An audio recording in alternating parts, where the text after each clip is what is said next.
Tal como somos, con Carmen Pérez. ¡Brian, maldita sea! Entrenémonos todos igual, teniente.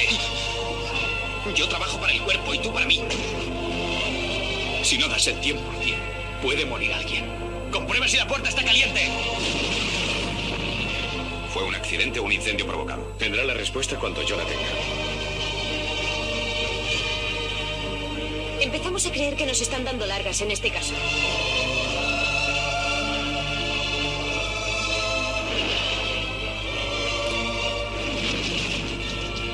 No haces más que arriesgarte. Montados en el ascensor, ¿cómo sabremos si la planta está ardiendo? Cuando las puertas se abran. Si hace calor. No sabrás. Hola, bienvenidos a un episodio más de Tal como somos. Escuchábamos un fragmento de la película Llamaradas, una película de 1991 dirigida por Ron Howard. Y es que en Tenerife estamos padeciendo de un incendio que está dejando imágenes, parece sacadas de una película de catástrofe. Desde aquí queremos enviar un abrazo inmenso y mucha fuerza a todas aquellas personas que se han visto afectadas por el incendio. Y también agradecer a todas esas personas que están haciendo lo posible por acabar con esta pesadilla. Vamos a explorar algunos de los bulos que giran en torno a los incendios forestales. Lo vamos a hacer con el periodista científico Juanjo Martín. Pero no será el único tema que tratemos en este 7º episodio de la 3ª temporada. Vamos a escuchar la pista del 2º tema. Esclavo del espejo, sal de la oscuridad, ven a mí del más allá. A través de los vientos y del fuego, yo te conjuro. Muestra tu rostro, ya. Dime qué deseas saber, majestad. Tan solo dime una cosa. ¿Quién es en este reino la más hermosa? Bellísima eres, majestad, pero existe otra más bella. Una criatura que aún cubierta de harapos es más linda que una estrella. Ni tú sobrepasas su hermosura. Desdichada, ¿quién es ella? Su nombre, dilo ya. Cual carmín sus labios son, cabello negro de ébano, y cual nieve su piel es. Blancanieves. Y dirán por qué hemos elegido Blancanieves y los 7 enanitos, película del año 1937 dirigida por David Hunt. La hemos elegido porque el 2º tema que vamos a tratar en este episodio tiene que ver con los espejos. Y esta es una secuencia que seguro que más de uno de los oyentes, sí, ustedes que están ahí al otro lado, han visto. Vamos a hablar con la periodista y escritora Israel Espino sobre los misterios de este objeto que seguro más de uno tiene en sus casas. Y dicho esto, y ya sabiendo todos los temas que vamos a tratar en este episodio, solo me queda decirles que comenzamos.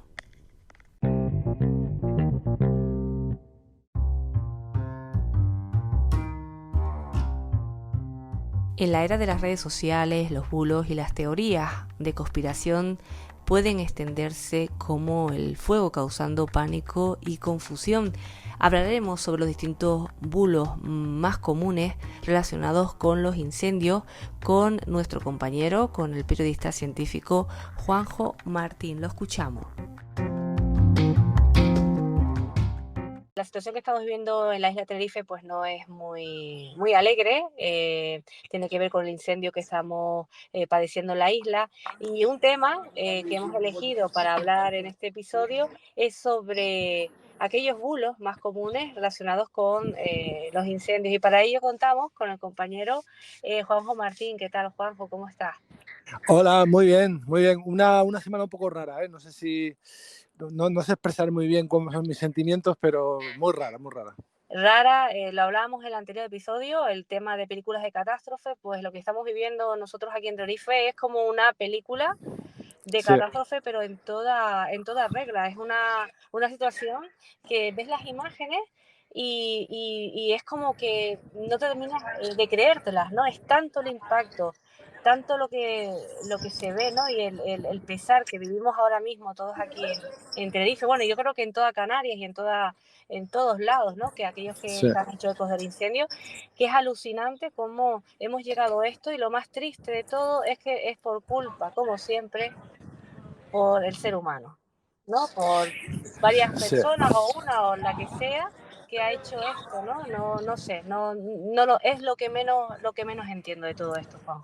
Sí, es curioso porque cuando echas un vistazo a las redes sociales, incluso a los medios de comunicación, vemos un montón de opiniones en dirección a esto se podría haber evitado, es que el monte está sucio, es que no hay medios suficientes, mira tú el cabildo, el gobierno no apoya, es que esto, lo otro, el cambio climático, muy bien.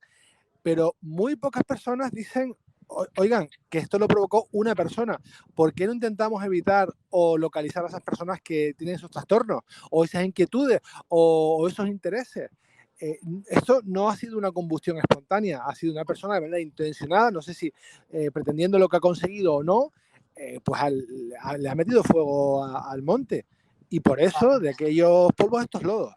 No, y no solo eso, sino que la mayoría de los incendios que ocurren en España son provocados. Es decir, que no es que caiga un rayo y se produzca un incendio por la basura, sino simplemente por personas inconscientes, personas sin un tipo de escrúpulos que yo me imagino que saben el daño que pueden ocasionar, porque es que es tremendo, ¿no? Lo hacen y ya está. Por eso que, como dices tú, Juanjo, quizás tendríamos que mirar un poquito más eso, endurecer más las leyes, tener un listado, que me imagino que lo tendrán de esas personas o posibles personas o presuntas personas, o como se tenga que decir, que puedan hacer ocasionar este tipo de incidentes. Sí, y ahí, pues, si quieres podemos sacar en torno a esto el primer bulo, porque Venga. sí que se habla mucho de los intereses ocultos que hay detrás de los pirómanos, ¿no? Se habla de que, y se ha hablado en este incendio otra vez también, porque todos estos bulos son recurrentes, ¿eh? Estos aparecen ahora, desaparecen y luego volverán a aparecer en futuros incendios, ¿no? Pues siempre aparece ese bulo que habla de que quieren recalificar los terrenos, que si se quieren aprovechar de la madera, que si hay intereses especulativos con esos terrenos que se queman, ¿no? Y hay que dejar claro que no se puede fabricar en un terreno quemado, no puedes aprovechar ni siquiera la madera quemada de un incendio forestal, eso es lo que dicen las leyes españolas. No puede haber ningún interés económico detrás de esto. También se habla, pues seguro que son esas empresas que prestan los servicios de extinción de incendios, los que alquilan los camiones, los helicópteros y todo eso, ¿no? Y que también es irrelevante porque estos contratos ya están, hayan o no hayan incendios, o sea, les pagan lo mismo hayan o no hayan incendios. Y que si bien es cierto que todos conocemos historias de enfermeras y médicos que asesinan a sus pacientes porque están mal de la cabeza, pues no sé si en algún lugar del mundo algún empresario pues lo ha hecho, pero yo dudo mucho que que haya intereses ocultos económicos detrás de esto. Ha habido intereses de venganza, eso sí es verdad que hay casos de personas, vecinos que se incendian las fincas unos a otros o vecinos descontentos con la administración y que lo provocan, eso sí que hay precedentes, pero económicos que yo conozca no existe ninguno. Es que, claro, aquí encima se junta de que el incendio fue provocado en una fecha bastante señalada, con el calor intenso que estamos padeciendo, bueno, que se hizo con muy mala fe, seguramente, como dices tú, son personas enfermas, pero lo que tú acabas de comentar de los intereses privados y económicos, sí lo he escuchado un montón de veces. Incluso hablamos del pino canario, ¿no? Que aquellos oyentes que lo desconozcan dicen que el pino canario pues se regenera, es decir, que no termina de estropearse la madera, que se puede utilizar. Sí, el pino canario, si la intensidad del fuego no fue muy alta, vuelve a brotar y vuelve a brotar como lo ha hecho en decenas de ocasiones anteriores en las que ha pasado el fuego por ellos, ¿no? Y como pasará en La Palma, es un árbol bastante resistente, muy, muy resistente, pero en ese ambiente, en esa corona forestal, ese ecosistema del pinar no solo consiste en el pinar, ¿no? También hay, el pinar son otras cosas, están los pinos, pero también hay un sotobosque, hay una fauna, unos insectos, todo un ecosistema que no solo son los pinos. O sea, y que el fuego sí que ataca a ese otro ecosistema que no es tan resistente al fuego. O sea, que tiene que volver a regenerarse ese suelo, ese sotobosque, y eso sí que tarda mucho más que quizás los brotes verdes que podamos ver incluso el próximo invierno, ¿no? En los pinos. Sabes que he estado bastante fastidiada, Juanjo, sobre todo porque a veces nos olvidamos de la fauna, de esos animalitos, ¿no? Que de repente se ven con la intensidad del fuego, ¿no? Y que se quedan por el camino. Es una gran tristeza. Y Sí. hablamos de esto porque lo comentábamos también antes de empezar, lo que comentabas de que se ha criticado mucho también el hecho de la intervención tan lenta. Se habla de que quizá deberían haber intervenido un poquito antes y por qué no tenemos los medios suficientes aquí en Canarias, ¿no? Para atajar este tipo de incendios. Sí, hay muchos bulos que algunos disparatados, completamente disparatados, que yo no sé de dónde salen, y otros que, bueno, tienen un poco más de sustento y por eso, como decía antes, van y vuelven con cada incendio, ¿no?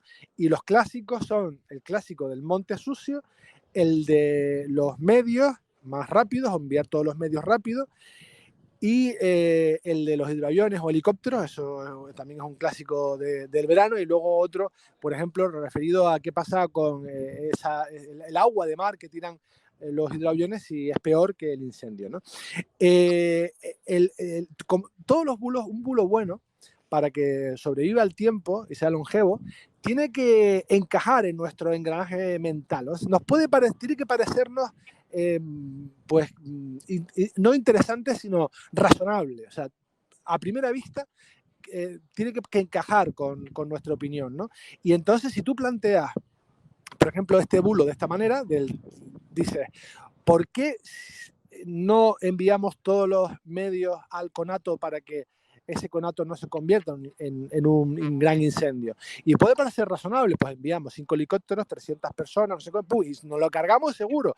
Y de esa manera no tenemos grandes incendios. Pero claro, no se sostiene esto, ¿no? No se sostiene porque los recursos son limitados, no son infinitos, ¿no? Y si quieres lo podemos explicar con un símil médico, que quizás se entiende mucho mejor, ¿no? Tú imagínate que nosotros nos duele la garganta, vamos al hospital para que nos miren la garganta y nos dicen, pues venga, vamos a hacerte un TAC, una resonancia, vamos a hacerte una ecografía y para estar del todo seguro esta noche te dejamos en la UCI porque vete a saber si puede ser algo grave, y por un simple dolor de garganta nos dejan en la UCI una noche, luego a otro, me duele la cabeza, no, vamos a hacerte todo lo que podamos hacerte, vamos, venga también, y así con todos los casos leves para que no, evidentemente ninguno de esos casos leves se va a desmadrar. Pero, ¿qué pasa si de repente entra un ictus, si entra un infarto? Pues que las camas estarían ocupadas por gente leve y seguramente sí se iban a morir, ¿no? Pues eso es lo que pasa con los medios. Los medios se tienen que enviar de forma progresiva. Primero porque si tú envías a todo tu personal a un conato o a un incendio mediano, dentro de 10 horas, cuando esa gente esté muerta y ya no pueda con su alma, porque ese trabajo es muy duro, ¿quién lo va a sustituir? Si están todos trabajando, ¿quién lo va a reemplazar? Si tú envías todos los medios a los conatos, el gasto sería tan grande que sería insostenible. Porque es verdad que muy pocos conatos se convierten en grandes incendios. Por eso se va escalando los medios. Primero se envían los disuasorios, que se llaman, son vehículos pequeños, ligeros. Luego, si no, pues envías una cuba, luego otras cuadrillas, etcétera. Y luego medios aéreos.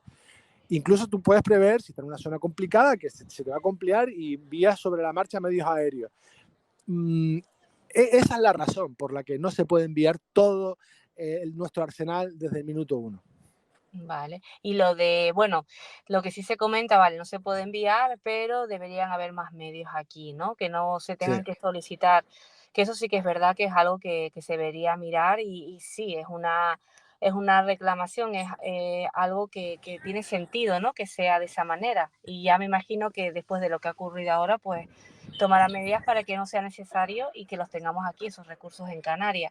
El tema de la suciedad, eso sí se ha hablado un montón, el tema de la pinocha, que antes se podía recoger y ahora ya no. Aunque yo el otro día hablé con una persona que me comentó que sí se puede recoger, lo que único que hay que solicitar un permiso. No sé si será cierto o no. Sí, es cierto. Siempre se ha podido recoger la pinocha, siempre. Y todos los que dicen que no se puede recoger la pinocha, somos los urbanitas que nunca hemos recogido pinocha. Yo en alguna ocasión, pero cuando era niño. Pero siempre hay gente lo que no sabe ni lo que es una pinocha, dice que no, ya no dejan recoger pinocha, es que ya no dejan recoger pinocha. Y nosotros sin comprobarlo repetimos ese bulo, ¿no? Y la verdad es que se puede retirar muy fácilmente. Hay que rellenar un formulario, ellos te dicen, vaya usted a este lugar, y cójalo ahí y ya está. Lo que no puedes hacer es coger tu furgoneta libremente y aparcarla y llenarla de pinocha porque sí. Pasas por allí, por la casa forestal, rellenas, te dicen dónde, vas y ya está. Y es gratis. En algunos municipios te cobran una pequeña gestión, pero no es un problema. ¿Qué pasa? Que la pinocha antes se utilizaba para el ganado. Y ya no hay ganaderos, hay muy pocos ganaderos. Ese es el problema. Pero es que esa es otra. Tenemos un concepto urbanita del monte. O sea, nosotros queremos que el monte sea como un jardín y cuando vemos pinocha entendemos que está sucio. Pero es que el monte no está sucio. Si no tiramos basura nosotros, la pinocha no es suciedad. Es parte del suelo de ese pinar que es muy importante, juega un papel muy importante que sujeta el suelo, que hay un ecosistema propio de insectos que solo viven en ese lugar, en ese ambiente, que ese compost que se produce con la descomposición de las acículas también sirven para germinar otras plantas. O sea, no es un problema. Para el bosque la acumulación de pinocha no es un problema porque son sus propias hojas. El problema es que antes los incendios se producían, los grandes incendios cada 50 años, a lo mejor cada 80 años, y ahora pues uno cada 8, cada 9 años, ¿no? Esa es la recurrencia de los grandes incendios, son los que están siendo un problema, pero de verdad que tenemos que olvidar ese concepto de que el monte está sucio porque está lleno de pinocha. La pinocha es parte del pinar. Es como decir que el bosque está sucio porque está lleno de pino. Pues lo mismo. Claro, que es parte, lo que no es parte es las latas que se tiran a veces, eso no, claro, eso no es que parte. hay, o los pirómanos, que vamos a hablarlo ya, que esos son También. personas fuera no lo vamos a catalogar en ninguna especie. El agua del mar. Yo me acuerdo una vez, que eso solamente será un bulo o una leyenda urbana, de que se encontró un buzo en un pino, cuando los hidroaviones, ¿no?, absorben o cogen o capturan el agua y para después expulsarla en la zona del incendio, ¿no? Sí. ¿El agua salada es buena o no es buena para los incendios? Mira, esto es un bulo, pero es internacional, porque incluso salió en la serie CSI. Sí. Salió un caso, ¿no? Apareció un buzo en medio del desierto y ¿de dónde salió este tío, no? Y fue que cogió, vamos, eso no puede pasar. La verdad que los hidroaviones no tienen la capacidad, aunque quisiéramos, no nos podía meter dentro del depósito del hidroavión. Pero antes de hablar del agua de mar que tienen los hidroaviones, hablemos del gran mito o bulo de los incendios, que es base permanente de hidroaviones. Por lo menos en la península no tienen ese problema porque sí que tienen bases permanentes del Ejército del Aire y no hay ningún problema, pero en Canarias siempre se ha pedido que hayan hidroaviones todo el año. El problema es que los técnicos están cansados de decirnos, repetirnos que los hidroaviones no son viables para el territorio de Canarias, que no pueden operar con normalidad en la orografía canaria, que está llena de barrancos, valles, desniveles, zonas muy altas, zonas de costa, etcétera, donde no hay grandes lagos próximos para que puedan amerizar. ¿Qué pasa? Que los hidroaviones tienen un efecto wow, ¿no? Un efecto psicológico muy importante. Además, porque toman agua, particularmente en Canarias, la casualidad que toman agua en los sitios más poblados, que son el puerto de Santa Cruz de Tenerife y el puerto de Las Palmas de Gran Canaria. Y es un espectáculo, la verdad que es muy espectacular. Yo entiendo que la gente pida hidroaviones porque es espectacular ver esos bicharracos sobrevolando la ciudad y amerizando en el puerto para cargar y volver. Y si bien es cierto que los hidroaviones descargan mucha cantidad de agua, lo hacen con una recurrencia muy larga, porque tienen que ir al incendio, descargar y luego volver a Santa Cruz, cargar y volver al incendio. Eso tardan en torno a 20 minutos de ida, 20 minutos de vuelta, o ponle, depende de la situación, 15, ¿no? En ese tiempo, los helicópteros que tienen menos capacidad pueden hacer muchas más descargas. Incluso lo que hacen los técnicos es hacer lo que llaman un carrusel, en el que se ponen en fila muchos helicópteros, muchos los que haya de operativo, y pasa uno, descarga detrás va el otro, descarga, después va el otro, descarga. Es como si fuera una lluvia constante que va haciendo un carrusel cerrado, como un círculo de helicópteros que van rotando y que sí que pueden penetrar en los barrancos, sí que pueden entrar en las laderas de manera más quirúrgica y echar el agua donde es necesario. Y cuando tenemos grandes incendios y es necesario, pues esa base está a 2 horas y media de Canarias. O sea, tampoco es que tenga que venir de América.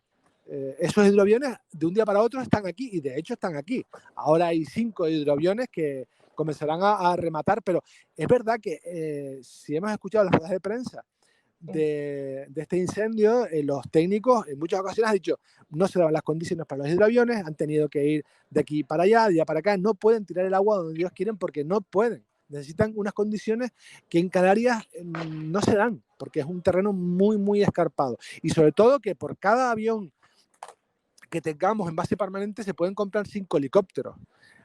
Yo creo que no compensa tener una base permanente aquí en verano, que a lo mejor puede tener 1 o 2 salidas, y tener un avión apalancado todo el año en invierno, por si en verano quizás hace falta, teniendo una base a 2 horas y media. Bueno, eso es de hecho, los técnicos, no es una opinión mía, es que todos los técnicos con los que he hablado, pues te repiten eso una y otra vez, pero no cala. Siempre tenemos esa imagen del avión como un superhéroe que viene al rescate y va a aparecer en el próximo incendio. Claro, no, y lo que comentas sobre el tema de los helicópteros, también he visto imágenes que seguramente también has visto, jugándose la vida. Quizás aquí la dificultad era que comentaban que cuando llegaba el agua, al hacer el calor tan intenso, se evaporaba y no llegaba a tocar tierra, ¿no? No llegaba a tocar donde estaban, ¿no?, las llamas del incendio. Sí, pero eso le pasa más a los hidroaviones que a los helicópteros, porque como los hidroaviones no se pueden pegar a la ladera, porque tienen que entrar y salir, pues son aviones, no se pueden estar estáticos, tienen que tener una vía de salida bastante clara, tienen que echar el agua desde más arriba. Y cuando tú echas el agua desde muy arriba, sí que es verdad que es poco efectivo. Los helicópteros con menor capacidad, unos 1000 litros tiene la Bambi esta que llevan colgando, pues sí que pueden ser más certeros siempre y cuando el fuego no esté desmadrado como los primeros días. Y es verdad que hay momentos en el que un incendio, aunque pongamos 1000 hidroaviones, no lo para. Es porque la temperatura del frente es tan alto que el agua no es capaz de frenarlo, se evapora, no le hace absolutamente nada. O sea que cuando dicen los técnicos que está fuera de capacidad de extinción, ¿no? No, y eso, ahora, claro, no, quería aprovechar ahora, Juanjo, ya que estamos en este punto, antes de que se nos pase o se me pase, dar las gracias, ¿no?, a todas las personas que están haciendo lo posible para poner fin, ¿no?, a esta pesadilla, que realmente se están jugando la vida estos días, ¿no?, para apagar el incendio. Sí, es verdad que es un trabajo muy duro. Yo, seguramente hay una cosa que no te he contado nunca, y es que yo de muy joven, en una agrupación de protección civil de un pueblo de Tenerife, pues dirigía la parte forestal, ¿no? Y algún incendio me tocó cubrir y estar, y con nuestro camión de bomberos voluntarios, pues estar allí y tal. Y bueno, pues en esa época recibimos bastante formación, ¿no? Y luego sí que es verdad que eran otros tiempos, estoy hablando de los años 90. Y hace nada. Que antes, justo lo tengo que decir ahora, cuando me dijiste, cuando era más niño, porque joven eres. Sí, bueno. Somos jóvenes. No, bueno, muy mayor tampoco soy, ¿eh? No, pero jóvenes. somos jóvenes, unos pibitos. Sí. Y es verdad que ahora, por ejemplo, el personal voluntario, aunque esté bien formado, no suele acceder al monte. Pues siempre son los profesionales, están mucho más formados durante todo el año, y a mí me parece muy bien. Y bueno, por esas circunstancias, pues me formé en esa época, nos formaban y tal, y teníamos brigadas que suplíamos también la falta de de profesionales que había. Ujú. No, pues mira, pues no lo sabía, no me lo habías contado. Pero mira, hablando de este tema, quizás muchas personas lo que han echado en falta, si lo que dices tú, lo de los bomberos voluntarios y demás, de que es una pena, ¿no? Porque a veces dices tú, Dios, estás en tu zona, estás en tu casa, el tener que irte, ¿no? Que quizás a lo mejor si hubiera alguna manera de que te formaran, que te dieran un, no sé, hasta incluso un certificado o lo que sea de que te permita quedarte cerca, ¿no? Intentar ayudar en lo que puedas, ¿no? Para que por lo menos incluso tu casa o demás, pues no llegue el fuego, no sé. Hay personas que sienten, nos sentimos nosotros con esa impotencia, a veces la necesidad de poder ayudar un poco más, de Sí, cada decir una formación o incluso que firmes un papel que tú te responsabilizas si te pasa algo, ¿no? No sé, si sí, eso mira, está en algún lugar.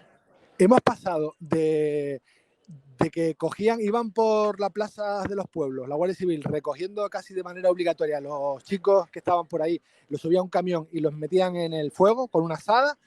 Eso ocurrió aquí en los años 80, que iban por ahí con camiones reclutando gente y para arriba. No te miraban ni los zapatos que llevabas. Te daban una asada, una pala y te soltaban en un sitio y te buscaban la vida. Hemos pasado de eso a profesionalizar muchísimo el tema de extinción y poner sobre todo en valor la vida de las personas, los trabajadores y los que las afecta, ¿no? Y eso es algo que ha cambiado con la sociedad.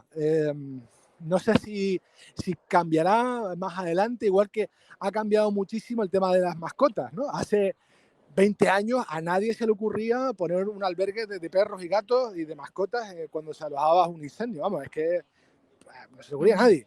Y ahora es imprescindible. Y me Claro. parece muy bien.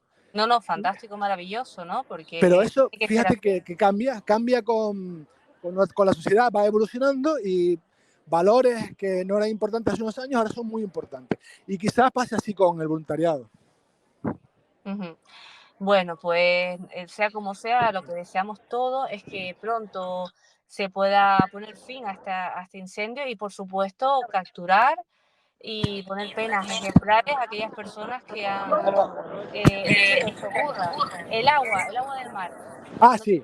Oye, estoy pasando aquí por un sitio de un poco de jaleo. Espero que se no me oiga pasa bien. nada, no importa, queda súper natural. Tú sabes que aquí, tal como Bien, bien. somos, es lo más natural posible. Y tal como somos, pues yo paseando, Muy tal bien, como soy. así. Y yo dentro de un coche también, que nos cogió así, me cogió a mí y digo, venga, pues vamos a grabar porque la información, y en este caso este tipo de información lo requieres y es súper importante. Sí, lo del agua de mar. Sí se ha planteado en algún foro también el hecho de que los hidroaviones como aquí tienen que nutrirse de agua de mar, a la hora de echarlo en el pinar, en el monte, pues como tiene evidentemente sal, esa agua puede resecar, puede matar la flora o dañar la flora de esos montes, ¿no? Porque el agua de mar, no, la verdad es que no debe ser muy buena para los bosques. Sin embargo, yo cuando le planteé esto a un catedrático de ecología de la Universidad de La Laguna, me dio una respuesta estupenda. Me dijo, ¿qué quieres? ¿Que lo apaguen con agua mineral natural? ¿Con agua de Fontaine? ¿Quieres que lo apaguen? Ya. Y, o Sí, sea que tiene eso quiere sentido. decir que el daño del fuego siempre va a ser mucho mayor al daño que pueda ocasionar pues esos descargas de agua de mar ocasional, ¿no? Siempre va a ser mucho peor que ardan que a que lo apaguemos con agua de mar. Muy bien, pues yo creo que más o menos, no sé si Juanjo se nos queda algo Yo por creo el que camino. hemos comentado el ABC un poco de los bulos y sobre todo, como siempre, pedirle a la gente que se informe en sitios oficiales, que investigue un poco y vaya a sitios serios y que por supuesto el WhatsApp no es un sitio serio. Ya le digo yo que el WhatsApp no es No, un sitio para informarse. Aunque sea tu primo, tu hermano, tu padre quien te lo envíe, no es un buen sitio. Si viene de WhatsApp ya no lo creo. Yo directamente ya no creo nada que me llegue por WhatsApp, sea lo que sea. efectivamente. Pues Juanjo, sí, bueno, porque ha circulado muchas cosas por WhatsApp, incluso de que cargábamos los móviles, porque llegaba alguna central eléctrica, etcétera, etcétera, etcétera. Un placer siempre tenerte compañero por aquí. Usted siga paseando tranquilamente y deseamos eso, que pronto se acabe esta pesadilla. Dar las gracias a todas esas personas que de una manera o de otra están ayudando. Estás Sí, ahí, ¿verdad? estoy aquí, sí, sí. Bueno, pues Juanjo, un abrazo inmenso. Un fuerte abrazo, Hasta compañero. el Hasta la próximo próxima. episodio. Adiós. Cuídate mucho. Adiós. Chao.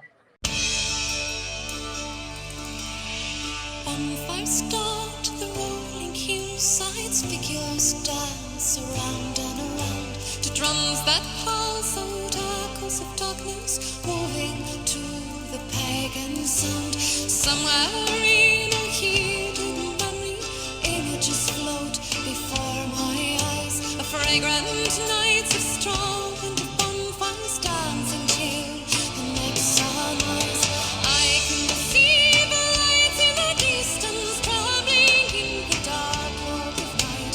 Candles and lanterns are dancing, dancing all souls night.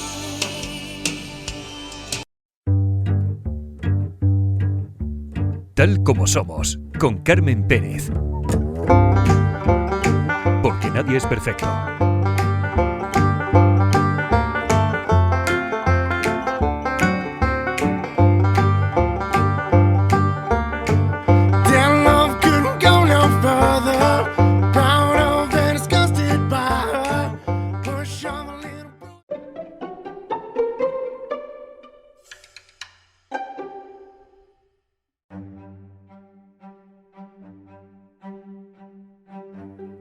Sin lugar a dudas, hay algo bastante peculiar en los espejos. Durante milenios, los espejos se han utilizado para contar el futuro, ver el pasado o buscar la verdad. Vamos a hablar sobre los distintos misterios, creencias y leyendas con la periodista y escritora Israel Espino. Es un placer tener de nuevo aquí en Tal Como Somos a Israel Espino, periodista, escritora apasionada de la investigación y difusión de los mitos, leyendas y creencias ancestrales. Es especialista universitaria en mitología y en biología y en antropología del hecho religioso. Hola Israel, ¿qué tal? ¿Cómo estás? Hola Carmen, encantadísima de estar contigo de nuevo. Muchas cosas las que he dicho, yo seguro que se me queda alguna más. Mira, Que no paras, ¿no? Que estás a tope. Estábamos hablando antes de entrar en la grabación, estábamos comentando que, bueno, que tienes un montón de proyectos. Tenemos un tema súper interesante, vamos a hablar sobre los misterios y las leyendas que giran en torno a los espejos.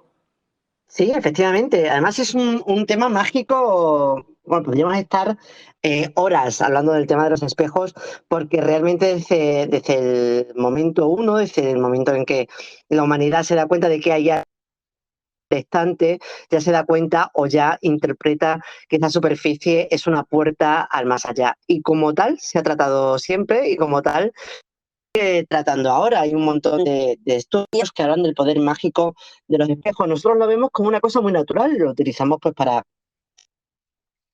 pintarnos, para ponernos guapos, pero realmente si nos retrotraemos a civilizaciones antiguas, es normal que pensasen que eso era, no tenían el reflejo tan nítido como lo tenemos ahora, pero sí veis que era una superficie a través de la cual se entraba en una realidad mágica, era una puerta de entrada a un mundo sobrenatural y como tal se ha venido recogiendo los cuentos. Bueno, yo estuve leyendo, investigando un poquito y desde los egipcios, ¿no? Ya es cuando empezaron a utilizar los espejos, si no me equivoco, Israel. Sí, seguramente antes, pero por ejemplo, la diosa egipcia Isis está muy relacionada con el tema de los espejos. No solamente de vez en cuando aparece con un tocado en el que hay un espejo, sino que utiliza un espejo en el mito de Osiris. Bueno, no sé si conoces un poco el mito. Es un mito además en el que se fundamentan luego muchas religiones, incluida la cristiana, y habla de que ella está enamorada desde en el vientre de su madre, de su hermano Osiris. Los dos están enamorados. Cuando ellos nacen, se casan, un matrimonio sagrado, obviamente, pero se mete por medio otro hermano, Set, que es el malo, y lo que hace consigue meter a Osiris en un ataúd y luego lo hace trocitos y reparte estos fragmentos por todo el mundo. Y gracias a las artes mágicas y con la ayuda del espejo, de un espejo mágico, Isis localiza los pedazos de Osiris para poder recomponerlo y devolverle a la vida. Así que ese espejo tiene en Egipto una importancia máxima. comentábamos que en muchas leyendas los espejos están relacionados con el mundo sobrenatural. ¿Podrías hablarnos, Israel, sobre algunas de estas creencias y cómo se entrelazan con los espejos? Bueno, el espejo realmente, yo creo que desde el momento uno, desde la primera vez que el hombre tuvo un espejo en las manos, se dio cuenta que era una puerta al más allá, una puerta a otro mundo y también un instrumento de adivinación, es curioso. Mira, hace nada, creo que fue ayer o antes de ayer, me encontré, bueno, leyendo en una revista de arqueología que una estudiante de Israel de 17 años estaba en unas excavaciones haciendo una especie de taller de arqueología y descubrió un fragmento de un espejo mágico de época bizantina cerca de bueno, una pequeña población en Israel. El espejo le están echando unos 1500 años y saben que seguramente se utilizaría para la adivinación, aunque están en duda si era un espejo para adivinación o un espejo de protección contra los espíritus. Yo me inclino más por la adivinación porque los espejos no protegen de los espíritus, al revés, normalmente son puertas de entrada al mundo de los espíritus y por eso se tiene que tener bastante cuidado con ello. Pero en cuanto al tema de la adivinación, sí es verdad que se ha utilizado, pues además desde siempre. Em, Estamos hablando esto lo han encontrado en Israel, pero mucho antes, ya en época egipcia, también existían espejos mágicos. Hay un mito muy chulo que implica a la principal diosa egipcia, Isis. Isis, bueno, está enamorada de su hermano, igual que el de ella, desde el mismo útero, cuentan la mitología egipcia. Los dos compartían el útero de su madre, y ya dentro se amaban. Cuando ellos nacen y crecen, se casan, evidentemente un matrimonio sagrado y son felices hasta que el otro hermano, el hermano chungo, el hermano malo, que es Set, decide, por una serie de triquiñuelas, encierra a Osiris en un ataúd y luego lo despedaza. Y los pedazos de Osiris los esparce por el mundo. Isis empieza a buscar a su hermano marido como loca por todo el mundo y localiza los pedazos gracias a sus artes mágicas y con la ayuda de un espejo. Gracias a este espejo mágico, obviamente, localiza casi todos los pedazos para poder recomponer a su amado y devolverle a la vida. Por cierto, paréntesis, encuentra a todos menos, dicen, el falo que se lo ha comido, lo arrojaron al Nilo y se lo comieron los peces. Entonces lo que hace es construir un falo de madera con el que poder sustituir el único trocito que le faltaba a su hermano. De hecho, por cierto, el espejo que supuestamente ella utiliza para localizar los pedazos de su hermano se encuentra en la barca de Isis, que es la barca lunar, la barca de la luna. Y la luna, vamos a verlo, es un reflejo total del espejo. El espejo representa la luna y representa el agua. Las dos cosas con las que está relacionada también no solamente Isis, sino también muchas más diosas. Por ejemplo, si nos vamos ya a época griega, había un santuario de Deméter, de la diosa de la agricultura, con una fuente, y allí tenían un oráculo, o sea, es donde iban para consultar temas además chungos, temas de enfermedades. Ataban un espejito con una cuerda muy fina, lo dejaban caer sobre la fuente, de manera que no se hundiese nada más que hasta que tocaba el agua el círculo, y bueno, ahí rogaban a la diosa, quemaban perfumes, hacían su paripé y luego miraban el espejo que indicaba si el enfermo iba a vivir o iba a morir. Esta magia del espejo pasa luego a los romanos y, por ejemplo, a Diana, que es la diosa de la naturaleza, también de la fecundidad animal, digamos, y que tenía su principal santuario en el lago Nemi, en el bosque Nemi. Allí, en este lago que tenía forma de cuenco, los sacerdotes realizaban unos ritos y unas ceremonias lunares, siempre relacionados con la luna, en este lago que se llamaba, curiosamente, el espejo de Diana, aunque realmente el culto es anterior a la fundación de Roma.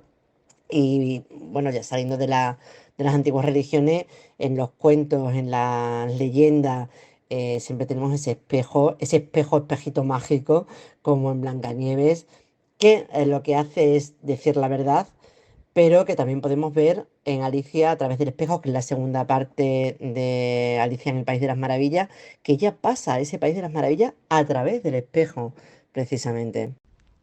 Desde una perspectiva psicológica o antropológica, en el tema de los espejos, ¿cómo se pueden interpretar estas leyendas? Bueno, como te comentaba, el espejo, además de relacionarse con el agua, también lo hace principalmente con la luna. Precisamente porque los dos tienen una condición de reflejo, pero también pasiva, porque reciben las imágenes como la luna recibe la luz solar. Ella no tiene luz, la recibe del sol, pero la refleja. Por eso los mejores espejos mágicos son los que se realizan con plata, porque ese metal es el que está consagrado a la luna. Y de hecho los antiguos creían que era producido por los rayos de la luna. Pensaban que la plata la creaba los rayos de la luna. En el templo de Coricancha, por ejemplo, en Cusco, hay un santuario consagrado a la luna y estaba recubierto totalmente de plata. Y luego también, claro, estas cosas, estas relaciones se establecen porque se supone que el espejo mágico, por ejemplo, es el que dice la verdad, porque el espejo refleja lo que ve. O sea, no la máscara que nos ponemos, no el escudo que nos ponemos para que nadie sepa lo que somos realmente. El espejo realmente te devuelve tu verdadera esencia. Por eso se ha pensado mucho, durante mucho tiempo, que el espejo apresaba el alma, que es una cosa bastante chunga. Durante mucho tiempo los espejos fueron muy utilizados, como hablábamos hace unos instantes en las civilizaciones egipcias, griegas, romanas. De hecho, los romanos decían que si un espejo se rompía, las almas que contenía se liberaban y provocaban 7 años de mala suerte. No sé si conoces algún tipo de creencia más en relacionada con esto que acabo de comentar, Israel. Bueno, es que la creencia de que el espejo apresa el alma o puede hacer de puente entre el mundo del más allá y el más acá para las almas es muy antigua. Ya hemos visto algunas, pero se considera que el espejo es una puerta a esa otra dimensión que es el mundo astral. Por ejemplo, de ahí viene la tradición que tenemos, por ejemplo, en Extremadura, pero yo sé que en muchas partes de España, de dar la vuelta, de tapar los espejos cuando alguien se ha muerto para que el alma no entre o no se quede apresada en ese espejo. Los pueblos antiguos pensaban realmente que el alma radicaba en la sombra, en la imagen reflejada en el agua o en un espejo. Y también por eso bueno, ya a día de hoy no, pero hasta hace relativamente poco, en muchos lugares no querían los abuelos que se les hiciese fotografías porque pensaban también que apresaba el alma, porque era tu imagen. Y tu imagen se supone que conserva tu esencia, tu alma. Por eso, por cierto, también se dice en las leyendas de los vampiros que no se reflejan en los espejos porque no tienen alma. Por eso las sirenas también llevan en la mano un peine y un espejo. El cristianismo quiso hacer creer que era por vanidad, representaban la vanidad, la lujuria, pero no, realmente ese espejo, las sirenas son las porteras del más allá, del mundo de la muerte, del mundo de los muertos. Y ese espejo que tienen en la mano es la puerta hacia el más allá. Y, por ejemplo, también una cosa mucho más reciente, las leyendas urbanas de Bloody Mary, de Verónica, que se supone que si te pones delante de un espejo una noche con una vela y mencionas X veces el nombre de Bloody Mary o de Verónica, va a aparecer, va a venir desde el más allá, en este caso, ese alma condenada, ese alma mala, a hacerte daño. Pero siempre, siempre en todas las culturas, en todas las creencias, esa traducción de que esa creencia persiste de que el alma viene y va a través de los espejos. Para finalizar, ¿cuál es tu leyenda de espejo favorita o la más intrigante? ¿Y tienes algún consejo para los oyentes que quieran explorar más sobre este tema? Bueno, pues a mí quizás una de las leyendas que más me gustan, a pesar de que es tristísima, es la leyenda de Medusa. Medusa era una joven bellísima con un pelo precioso, con unos ojos verdes increíbles, de la que toda la ciudad estaba enamorada, pero ella no quería a nadie porque quería permanecer como vestal virgen en el templo de Atenea, de la diosa de la sabiduría. El problema que tuvo es que uno de los dioses, Poseidón, el dios de las aguas, se encapricha con ella y ante la negativa de Medusa de yacer con él decide violarla en el mismo templo de Atenea. Cuando Atenea se entera, sabe que está todo perdido porque ya no tiene, aunque sea diosa, no tiene nada que hacer contra el am- contra el ambiente depredador de los dioses del Olimpo. Y entonces hace lo único que se le ocurre, convertirla en un monstruo para que no puedan volver a violarla. Y hace que su pelo tan bonito se convierta en serpientes venenosas y hace que su mirada a cualquiera que mire se petrifique y quede convertido en piedra para que nadie pueda atacarla. Y queda convertida en un monstruo terrible. Que ya lo que decide, puesto que ya no puede vivir en la ciudad, es irse a la cueva más lejana que existía en el confín del mundo. Otra vez ese confín del mundo es justo ya en las puertas del más allá. Y allí estaba muy tranquila con sus otras dos hermanas, con las Gorgonas, cuando el héroe de turno tuvo que ir allí a intentar matarla. ¿Y cómo intenta matarla? Pues puesto que él solo no podía, con una serie de instrumentos de ayuda que le proporcionan los dioses. Mercurio, el dios de los caminos, le da unas sandalias aladas para que pueda llegar volando hasta ese confín del mundo. Y Atenea se ve obligada a darle un escudo, pero un escudo tan pulido que se convierte en un espejo. Y gracias a este espejo poder ir mirando dónde está ella una vez que llega a la cueva para cortarle la cabeza, mirando a través del espejo para no tener que mirarla cara a cara y convertirse él mismo en piedra. Bueno, el mito todavía se extiende mucho más em, y termina convirtiéndose esa cabeza de la pobre Medusa en símbolo de protección no solamente para Atenea, sino para todas las ciudades importantes de Roma y de Grecia. E incluso yo misma llevo siempre la cabeza de Medusa en un collar que llevo y en los pendientes porque, bueno, me parece una historia muy bonita, muy injusta, pero digna de la época en la que le tocó desarrollarse. Y bueno, como consejo a la gente que nos está escuchando, que tengan cuidado con los espejos, porque yo sí creo que pueden ser una puerta al más allá. Hay gente que ha tenido problemas con los espejos. eh, pero bueno, si quieren saber algo más, hay un libro bastante bueno de Javier Navarrete, que es el hermano de mi querida y ya fallecida Paloma Navarrete, em, con la que tuve el placer de trabajar en algunas ocasiones cuando hacíamos algunos reportajes para Cuarto Milenio. Y bueno, Javier Navarrete estaba especializado, también falleció ya, pasó ya al otro lado del espejo, y escribió antes de irse un libro que se llama La magia del espejo. Y bueno, si alguien tiene interés en profundizar un poco más sobre esta mitología, esta magia y este simbolismo del espejo, creo que es una manera estupenda. Te digo, Israel, que como comentaba al principio, es un placer tenerte de nuevo por aquí en Tal Como Somos y esperamos escucharte de nuevo. Estoy encantadísima, Carmen. Digo, siempre es un placer hablar contigo, hablar de espejos, hablar de magia y hablar de todo lo que tú quieras. Así que espero que volver a hablar contigo y volver a juntarnos pronto sin problemas de conexión, que tú sabes que siempre al final los tenemos. Bueno, no hay nada que...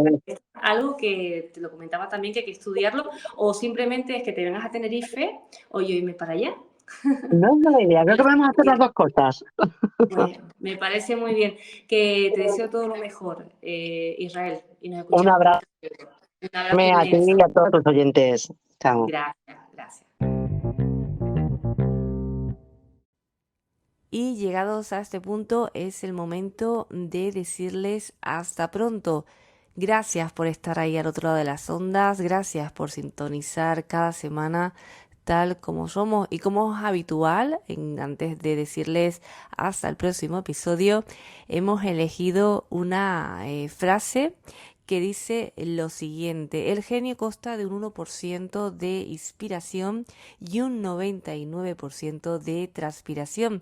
Frase del genial Thomas Alva Edison. el éxito se basa mucho más en el esfuerzo que en el talento, o tal vez en una combinación de ambos factores. Y la canción elegida para terminar este 7º episodio de la 3ª temporada viene de la mano de Ella Fitzgerald. ¿Qué les digo? Que sean felices, que disfruten del camino, porque nadie es perfecto. Y recuerden que la vida solo es perfecta en las películas. I love the looks of you, the lure of you, the sweet of you, the pure of you, the eyes, the arms, the mouth of you, the east, west, north, and the south of you.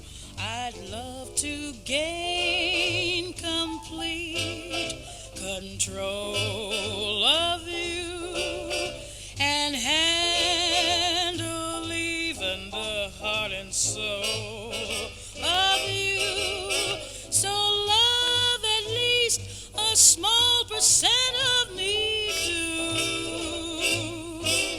For I love all of you. I'd love to gain complete control